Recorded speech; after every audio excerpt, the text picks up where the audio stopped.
ಖಾಸಗಿ ಕಂಪನಿಯಲ್ಲಿ ಕೆಲಸ ಮಾಡ್ತಾ ಇದ್ದ ಮಹಿಳೆಯೊಬ್ಬಳು ತನ್ನ ಹಿಂದೆ ಬಿದ್ದಿದ್ದ ಯುವಕನ ಕಾಟಕ್ಕೆ ಬೇಸತ್ತು ತನ್ನ ಮುದ್ದಾದ ಮಗನ ಜೊತೆ ಕೆರೆಗೆ ಹಾರಿ ಆತ್ಮಹತ್ಯೆ ಮಾಡಿಕೊಂಡ ಘಟನೆ ತುಮಕೂರು ತಾಲೂಕಿನ ಸೋರೆಕುಂಟೆ ಗ್ರಾಮದಲ್ಲಿ ನಡೆದಿದೆ. ಈಕೆಯ ದುಡುಕಿನ ನಿರ್ಧಾರದಿಂದ ಮತ್ತೊಂದು ಮಗು ಅನಾಥವಾಗಿದೆ. ಹಂಸರೇಖಾ ಮೃತ ಮಹಿಳೆ. ಈಕೆಯ ಪತಿ ನಾಗೇಶ್ 4 ವರ್ಷದ ಹಿಂದೆ ನಿಧನರಾಗಿದ್ರು. ಮಕ್ಕಳ ಭವಿಷ್ಯದ ದೃಷ್ಟಿಯಿಂದ ಪತಿಯ ಸಹೋದರನನ್ನೇ ಒಪ್ಪಿ ಮದುವೆಯಾಗಿದ್ಲು. ನಂತರ ಹಂಸರೇಖಾ ವಸಂತರಾಯಸಾಪುರದಲ್ಲಿ ಖಾಸಗಿ ಕಂಪನಿಯಲ್ಲಿ ಕೆಲಸಕ್ಕೆ ಸೇರಿಕೊಂಡಿದ್ರು. ಅಲ್ಲಿ ಯುವಕನೊಬ್ಬ ಆಕೆಯ ಸ್ನೇಹ ಸಂಪಾದಿಸಿದ್ದ. ಇಬ್ಬರ ಸ್ನೇಹ ಆತ್ಮೀಯತೆಗೆ ತಿರುಗಿತ್ತು. ಆದರೆ ಅದೇನಾಯ್ತು ಗೊತ್ತಿಲ್ಲ. ಕೆಲವು ದಿನಗಳ ಹಿಂದೆ ಇಬ್ಬರ ನಡುವೆ ಕಲಹ ಉಂಟಾಗಿದೆ. ಹಂಸರೇಖಾ ಆ ಯುವಕನನ್ನ ಅವಾಯ್ಡ್ ಮಾಡಿದ್ದಾಳೆ ಎನ್ನಲಾಗಿದೆ.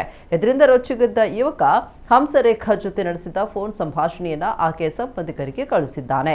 ಈತನ ಕಿರಿಕಿರಿಗೆ ಬೇಸತ್ತು ಮಹಿಳೆ ತನ್ನ ಮಗನೊಂದಿಗೆ ಆತ್ಮಹತ್ಯೆಗೆ ಶರಣಾಗಿದ್ದಾಳೆ. ಮತ್ತೊಬ್ಬ ಮಗ ಅಪ್ಪ ಅಮ್ಮನ ಕಳೆದುಕೊಂಡು ಅನಾಥ ಆಗಿದ್ದಾನೆ.